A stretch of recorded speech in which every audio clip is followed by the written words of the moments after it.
Bila ada kanca. Apa dia? Kau ngajak budak kecil ni? Kamu tak ngerti. Pacak nyari duit, bang. Caranya? Suruh dia ngemis, ngamen, no. Sudah. Suruhlah. Situ, no, banyak budak sini.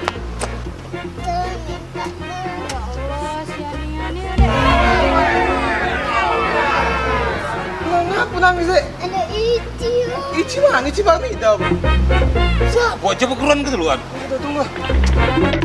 Bang, Ici, bang. Ici apa? Nisi, bukan Ici. Kamu berdua nih memperkerjakan anak di bawah umur. Ada undang-undangnya itu. Tak kebet kamu bisa. Tidak, tuh, kak.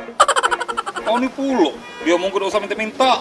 Sen galai, Kak. Awak dulu.